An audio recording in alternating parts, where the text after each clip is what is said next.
Ladies and gentlemen, Snapshot 22w19a is out with lots of fixes for Wardens, new chat previews, and changes to a couple of commands. My name is Slime and I'm here to guide you through all the changes. Let's start with mobs. Frogs no longer get stuck underneath lily pads all the time. Tadpoles have also been fixed so they don't hatch directly into blocks and suffocate there. A change has been made to how Wardens and Iron golems spawn.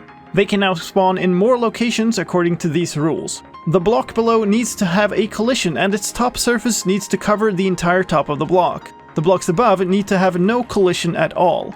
This means golems and wardens can now spawn on top of glass and leaves and are no longer blocked by things like string. In other warden news, they can no longer be pushed around by explosions while emerging and no longer despawn when players are far away, even when spawned from a spawn egg. A number of bugs have been fixed with the warden's behaviors. They could continue sniffing after being distracted. They would ignore being hit by a blaze fireball and would sometimes stop chasing a target they just roared at. All of those are fixed in this version. There are also fixes and tweaks for the sonic boom attack. The warden now turns towards its targets properly before firing the sonic boom attack. The attack can now hurt the ender dragon, and passive mobs hit by it will now panic like with other attacks. The damage of the sonic boom now once again changes with the game difficulty, and being killed by the sonic boom is now correctly attributed as a warden kill. A couple of bugs have also been fixed where the warden's AI would simply stop working, and the mob would freeze. Let's move on to gameplay changes. The skulk sensor no longer continually gets vibrations if it's placed next to a powered big drip leaf. The player holding up a shield in their offhand also no longer causes vibrations. You can now jump off a ledge even if you are sneaking and there is a block above you. A single fix for a world generation bug. Mineshafts no longer intersect with ancient cities. And a single sound change. The warden's nearby closest sound is now used.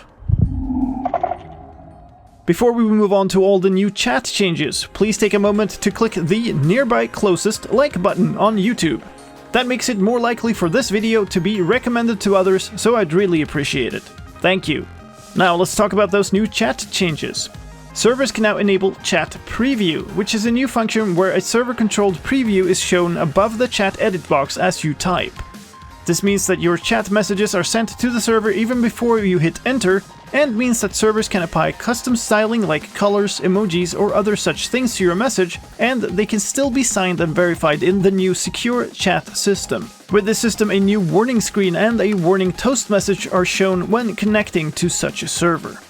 There's also a related new option. In the chat settings, you can now turn on Only Show Signed Chat. When that setting is on, chat messages are not shown if they don't have a valid signature, and instead of showing any modified messages, the original unstyled ones are shown. Let's talk about technical changes too, and start with new server settings. The first one is called Previews Chat and enables the new chat preview system we just talked about.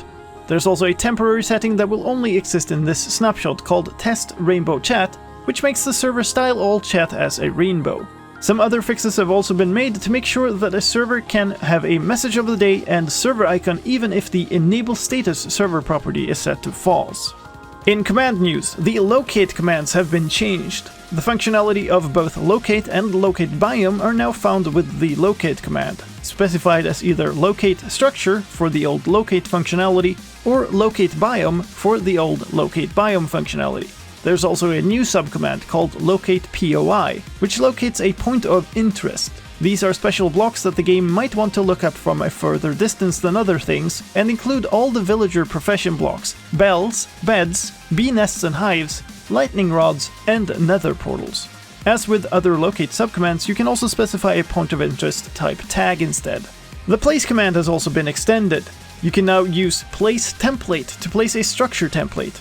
This is exactly the same thing as using the load button in a structure block user interface.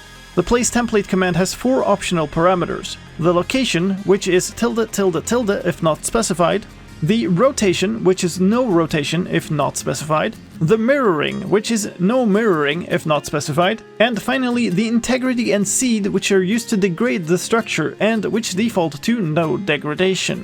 Finally, a command-related bug fix. Using /give to get a goat horn now gives you a valid horn. In tag news, there are now point of interest type tags. 3 of them have been added.